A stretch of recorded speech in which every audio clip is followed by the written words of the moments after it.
Morning students, chat GPT তোমাদের মধ্যে অনেকেই ইউজ করো আমি জানি। এই চ্যাট জিপিটি 4.0 যেটা, সেটাকে ট্রেন করতে নাকি প্রায় $100 মিলিয়ন খরচ হয়েছিল। এবং বর্তমানে ডিপসিক বলে আরেকটি এরকম চ্যাটবট এসে গেছে এবং আরেকটি এরকম কোম্পানি এসে গেছে ওপেন এআই এর মতো। তো সেখানে বলা হচ্ছিল যে এরা নাকি অনেক কম, মানে fraction of the total cost of chat GPT এই অ্যাপটা ওরা ডেভেলপ করেছে। কিন্তু আলটিমেটলি যখন ভেতরের খবর জানা যাচ্ছে তখন দেখা যাচ্ছে যে তা নয়। অ্যাকচুয়ালি চ্যাট জিপিটির চেয়ে অনেক গুণ বেশি খরচ হয়েছে, প্রায় $1.5 থেকে $6 বিলিয়ন খরচ হয়েছে ডিপসিক এআই তৈরি করতে। কারণ কি, ট্রেনিংয়ের জন্যে যে এআই সফটওয়্যারগুলোকে ট্রেনিংয়ের জন্যে খরচটা কম হয়েছে, কিন্তু ইনফ্রাস্ট্রাকচার যে সার্ভার সেইগুলো তারা নিজেদের হাতে রেখেছে, যে কারণে সেই সার্ভার বা ইনফ্রাস্ট্রাকচার তৈরি করতে মানে টোটাল কস্ট এটা হিউজ হয়ে গেছে $1.6 বিলিয়ন। যেখানে চ্যাট জিপিটিতে এই খরচ অনেক কম ছিল, কারণ তারা ক্লাউড কম্পিউটিংয়ের ইউসেজ নিয়েছে। মাইক্রোসফট অ্যাজিউর তার উপরে বেস করে, কিন্তু মানে তার মধ্যেই সমস্ত ডেটা স্টোর হয় সোজা কথা ক্লাউড কম্পিউটিংয়ে। তো ক্লাউড কম্পিউটিংয়ে ওই ইনফ্রাস্ট্রাকচার বা এর জন্যে অ্যাট এ টাইম বিশাল কিছু খরচ হয় না, ওটা রেন্ট ওয়াইজ হয়, মান্থলি বা ইয়ারলি প্ল্যানিংয়ে হয়। তো সেই ওয়াইজ ক্লাউড বেসড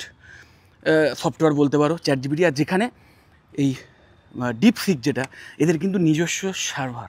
সেই সার্ভারে সমস্ত কিছু স্টোর হচ্ছে এবং তার ফলে ইনিশিয়াল কস্ট হিউজ হয়ে গেছে, কিন্তু টোটাল কন্ট্রোলটা কিন্তু কোম্পানির হাতে থাকবে যতই ওপেন সোর্স হোক। ওকে, নিশ্চয়ই জানো ডিপসিক ওপেন সোর্স, কিন্তু সেই মানে ওই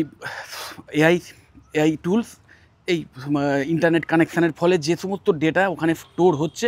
প্রতিনিয়ত, এআই যে নতুন নতুন জিনিস শিখছে বা ডেটা স্টোর হচ্ছে, সেটা কিন্তু তাদের নিজস্ব সার্ভারেই থাকবে। সো আলটিমেট কন্ট্রোল কিন্তু তাদের হাতে। তো যাই হোক, আলটিমেটলি আমার যেটা বলার বা যেটা বক্তব্য সেটা হচ্ছে এটাই, যে এই চ্যাট জিপিটি এরম একটা সফটওয়্যার যেটা আজকে সবাই হাতে হাতে ইউজ করে, ইভেন একদম মানে ক্লাস 1-2 থেকে শুরু করে একদম হাই লেভেলের প্রফেশনাল যারা, তারাও চ্যাট জিপিটি অনেকে ডেইলি ইউজ করছে বিভিন্ন কাজে, এবং সেই ইউসেজটা হ্যাবিচুয়াল হয়ে গেছে। এখন আবার ডিপসিক এসছে, সেটারও ইউসেজ হচ্ছে, অনেকেই ইউজ করা শুরু করে দিয়েছে এবং ইউজটা হ্যাবিচুয়াল হচ্ছে, কারণ আমাদের অনেক কাজ, খুব ক্রিটিক্যাল কাজও কিন্তু অনেক ইজি করে দিচ্ছে। কিন্তু আলটিমেটলি মাথায় রাখতে হবে যে যখনই এখন এবং এইগুলো রান করানোর যে খরচ যথেষ্ট কম, চ্যাট জিপিটিতে যে ফ্রি মডেল যেটা রয়েছে সেটাও অনেকের জন্যেই যথেষ্ট। আবার ডিপসিক তো ম্যাক্সিমামটাই এখন ফ্রিতে প্রোভাইড করছে। কিন্তু কোনো দিন যদি এরা হাই কস্ট মানে বলে যে না, আমার কস্টিং আমি দ্বিগুণ করে দিলাম, 3 গুণ করে দিলাম, এই প্রাইসে নিতে হবে, তো তখন কিন্তু ম্যাক্সিমাম লোকই বাধ্য থাকবে তাদের সেই ইচ্ছা মতো কস্ট ওয়াইজ মানে সার্ভিস নিতে, কারণ হ্যাবিট হয়ে গেছে চিন্তা করা। তো এই যে ব্যাপারটা, আলটিমেটলি এগুলো কিন্তু সবই ওই অ্যাপ নির্ভর হয়ে গেছে, এবং সেই অ্যাপ আজকের হয়তো মনে হচ্ছে যে এত সস্তায় ইউজ করতে পারছি, আমরা ফেসিলিটি নিচ্ছি, সবই ঠিক আছে, কিন্তু ভবিষ্যতে যখন ওরা ইচ্ছে মতো প্রাইস বাড়াবে তখন কিন্তু আমরা বাধ্য হব সেই প্রাইস দিতে, এবং আলটিমেটলি সেই যে ইনকাম, সেই যে রেভিনিউ, সেটা জেনারেট হবে সেই দেশগুলোর, মানে চ্যাট জিপিটির ক্ষেত্রে ইউএসএ, আর এদিকে ডিপসিক নিশ্চয়ই জানো তোমরা, চায়না। তো আমাদের দেশে আমি বলতে চাইছি আমাদের দেশে এমন এরকম মানে চ্যাটবট কি আসবে না? আমার ধারণা অবশ্যই আসবে, এবং হয়তো দেখা যাবে ডিপসিকের চেয়েও আরও বেটার, আরও ভাস্ট লেভেলে আসবে। তার জন্যে যে হিউজ রিসার্চের জন্য যে খরচ, সেই খরচটা কিন্তু এখন বিভিন্ন সরকারি লেভেল থেকে স্টার্ট হয়ে গেছে, এবং বিভিন্ন বেসরকারি প্রতিষ্ঠানও এগিয়ে আসছে এই সমস্ত রিসার্চ ওরিয়েন্টেড কাজের জন্য। কারণ এই সমস্ত হিউজ প্রজেক্ট তৈরি করতে গেলে বা এরম হিউজ কোনো সফটওয়্যার বানাতে গেলে সেখানে একটা হিউজ রিসার্চের জন্যে, রিসার্চ অ্যান্ড ডেভেলপমেন্টের জন্য, R&Dর জন্যে একটা হিউজ খরচ হয়, সেইটা কিন্তু মাত্রা ছাড়া হয়ে যায় অনেক ক্ষেত্রে। তো সেই খরচটা বহন করা, সেই রিস্কটা নেওয়ার ক্ষমতাটা কিন্তু থাকা দরকার, যেটা একটা সময় হয়তো আমাদের দেশে ছিল না, কিন্তু আজকের সরকারি উদ্যোগে হোক বা বিভিন্ন প্রাইভেট সেক্টর থেকে উদ্যোগে হোক, এই বিষয়ের উপরও প্রচুর ইনভেস্টমেন্ট হচ্ছে, প্রচুর রিসার্চ ওরিয়েন্টেড জব আসছে। ইভেন তোমরা নিশ্চয়ই জানো এই যে ইউটিউব বা ফেসবুক এই টাইপের যে বা গুগল, হ্যাঁ, তো এইগুলো সবই কিন্তু আলটিমেটলি ক্লাউড কম্পিউটিংয়েরই উদাহরণ বলতে পারো, বা ইউটিউব যেমন কমপ্লিটলি ক্লাউড কম্পিউটিংয়ের উদাহরণ। এবং এই ইউটিউবে যাই তুমি, মানে অনেকেই, আমি জানি তোমাদের মধ্যেও এমন অনেকে আছো যারা হয়তো কন্টেন্ট ক্রিয়েটার বা আরও যারা আছে অন্যান্য যারা আছে প্রফেশনাল, টপ লেভেলের প্রফেশনাল, একদম দারুণ সুন্দর কন্টেন্ট ক্রিয়েট করে মিলিয়ন মিলিয়ন ফলোয়ার্স এবং বিশাল টাকা ইনকাম করে, কিন্তু আলটিমেটলি মাথায় রাখতে হবে সেটাও কিন্তু সে যতই ক্রিয়েটিভ জিনিস তৈরি করুক সেটাও কিন্তু ওই স্টোর হচ্ছে ওই ইউটিউবের সার্ভারে। ওকে, তো সেই জিনিসটাও কিন্তু আলটিমেটলি মেন মালিকানা আমেরিকা মানে ইউএসএ। তো এইরকম ইউটিউবের মতো যে সার্ভার, ইউটিউবের মতো যে ক্লাউড যে নেটওয়ার্ক, এরকম কিন্তু জিনিস আমাদের দেশেও অবশ্যই তৈরি করতে হবে, না হলে ওই পুরো রেভিনিউটা, মেন ইনকাম সেটা ওখানেই চলে যাচ্ছে। এটা ঠিক, আমি জানি তোমরা হয়তো অনেকেই বলবে যে কেন এইগুলো যে দেশেরই হোক, আলটিমেটলি তো সারা পৃথিবী থেকে তাবর মানে বিজ্ঞানী হোক বা এমপ্লয়ি হোক, তারা ওখানে ওই সমস্ত কোম্পানিতে কাজ করে, কিন্তু জিনিসটা দেশের নয়, যে কারণে মেন রেভিনিউটা কিন্তু অন্য দেশে চলে যাচ্ছে। তো আমাদের দেশে এই রকম রিসার্চ ওরিয়েন্টেড কাজের প্রচুর কিন্তু ইম্পর্টেন্স রয়েছে, এবং কম্পিউটার ফিল্ডে বিশেষ করে ভবিষ্যতে তোমরা হয়তো একটু খোঁজ নিলে জানতে পারবে যে কোয়ান্টাম কম্পিউটিং নিয়ে সমস্ত দেশের মধ্যে, বিশেষ করে এই ফার্স্ট ওয়ার্ল্ড যে কান্ট্রিগুলো, এবং তার মধ্যে আমেরিকা, চায়না, রাশিয়া, এদের মধ্যে কিন্তু কম্পিটিশান চালু হয়ে গেছে কোয়ান্টাম কম্পিউটিং নিয়ে, যে কে প্রথম এই কোয়ান্টাম কম্পিউটিংয়ে কতটা এগিয়ে যেতে পারে। এটা নিয়ে অলরেডি আমেরিকায় কোয়ান্টাম কম্পিউটার অলরেডি রানিং অবস্থাতেও রয়েছে, অনেক লিমিটেড পারফরমেন্স, কারণ সেই কোয়ান্টাম কম্পিউটার কাজ করতে গেলে যে মানে এনভায়রনমেন্টের দরকার, সেটা খুব মানে কন্ট্রোল একটা এনভায়রনমেন্ট, যে কারণে সেই মেশিন ভীষণ কমপ্লেক্স, যে কারণে সেটা এখনও হাতে আসেনি বা তার মাস কোনো প্রোডাকশান এখনও হয়নি, কিন্তু সেই লেভেলে কিন্তু হবে, মানে হতে চলেছে। সেই নিয়ে রিসার্চ চলছে, প্রতিটা দেশই, উন্নত দেশই কিন্তু এই নিয়ে রিসার্চের জন্য প্রচুর টাকা ইনভেস্ট করছে। বিজ্ঞানীরা কন্টিনিউ রিসার্চ করে চলেছেন যাতে এই কোয়ান্টাম কম্পিউটার তাড়াতাড়ি আরও বেশি লোকজনের হাতে চলে আসে, বা আরও অন্যান্য কাজেও যাতে এই কম্পিউটারকে কাজে লাগানো যেতে পারে। তো এই দৌড়ে কিন্তু ভারতবর্ষকেও আসতে হবে, এবং অলরেডি আসছে। এখন ওই যেটা বললাম যে আমাদের দেশেও কিন্তু সরকারের তরফ থেকে এবং বিভিন্ন প্রাইভেট অর্গানাইজেশনের তরফ থেকে এই সমস্ত রিসার্চ ওরিয়েন্টেড কাজের পেছনে প্রচুর খরচ করা হচ্ছে, যে কারণে একটা সময় রিসার্চ ওরিয়েন্টেড কাজে খুব একটা জব ছিল না, বা খুব একটা ওপেনিং ছিল না, কারণ রিসার্চ তেমন হতোই না, অত খরচই করতো না, কিন্তু এখন সেটা হচ্ছে। তো এই ফিল্ডে যদি তোমরা আসতে চাও রিসার্চ ওরিয়েন্টেড কাজে, এবং যেখানে মানে তুমি নিজে কোনো একটা এরকম যুগান্তকারী মানে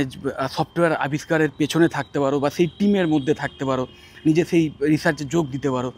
এরম যদি তোমাদের ইচ্ছে থাকে, এবং তুমি যদি অলরেডি গ্র্যাজুয়েশান করে থাকো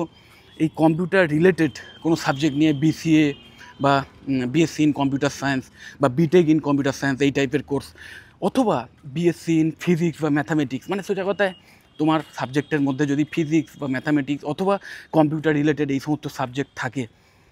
ওকে, যদি গ্র্যাজুয়েশান লেভেলে এরম থাকে, তাহলে কিন্তু একটা অসাধারণ গেটওয়ে এই রিসার্চের দুনিয়ায় যাওয়ার জন্য হচ্ছে MSc in computer science.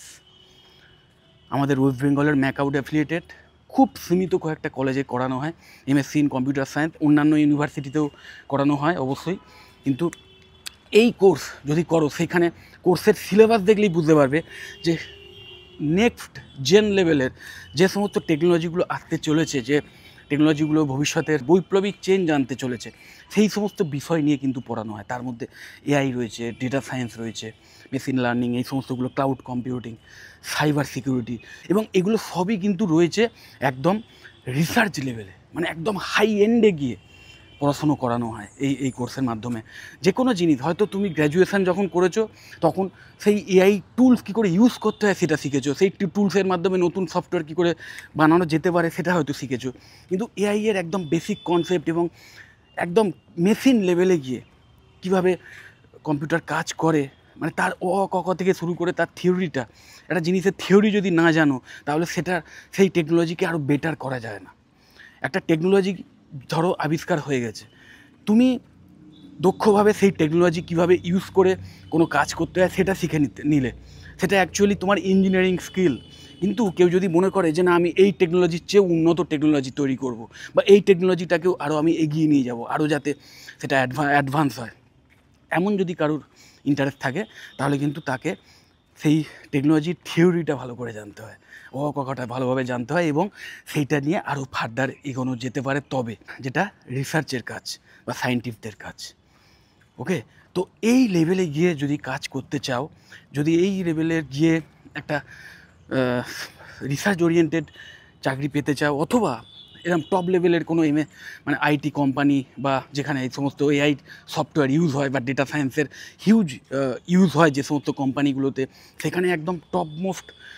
Designation hold করতে চাও এই টেকনিক্যাল ফিল্ডে, তাহলে কিন্তু অসাধারণ কোর্স এই এমএসসি ইন কম্পিউটার সায়েন্স। এবং মাথায় রাখবে, অবশ্যই কোর্স করলেই হবে না, তোমার মধ্যে সেই ক্যাপাবিলিটি থাকতেই হবে। বুঝতেই পারছো, কম্পিউটার সায়েন্সের বা কম্পিউটার অ্যাপ্লিকেশানের উপর ভীষণ ইন্টারেস্ট যদি থাকে এবং অলরেডি যদি গ্র্যাজুয়েশান লেভেলে তোমার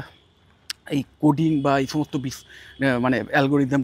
ডেটা স্ট্রাকচার, এই সমস্ত ব্যাপার নিয়ে একটা নলেজ থেকে থাকে বা ইন্টারেস্ট থেকে থাকে, তবেই এই লাইনে আসা উচিত। এবং এই লাইনে এসে যদি তুমি এই কোর্স করার সময়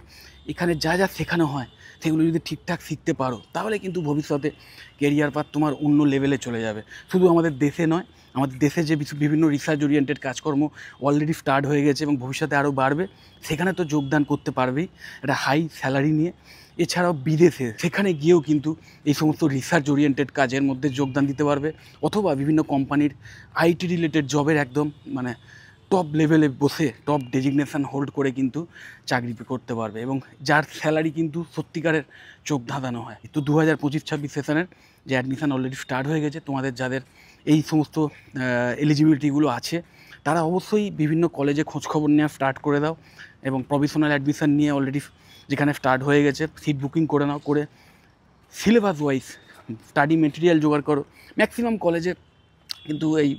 প্রভিশনাল অ্যাডমিশান নিলে সেখান থেকে স্টাডি মেটেরিয়ালও প্রোভাইড করে দেয়, সেইগুলো নিয়ে পড়াশুনো স্টার্ট করে দিতে পারো। যদি এই সমস্ত কলেজ নিয়ে বা এই কোর্স নিয়ে বা এই টাইপের অন্য কোনো কোর্স নিয়ে যদি জানার কোনো ইচ্ছে থাকে, বা এমবিএ নিয়ে যদি জানার ইচ্ছে থাকে,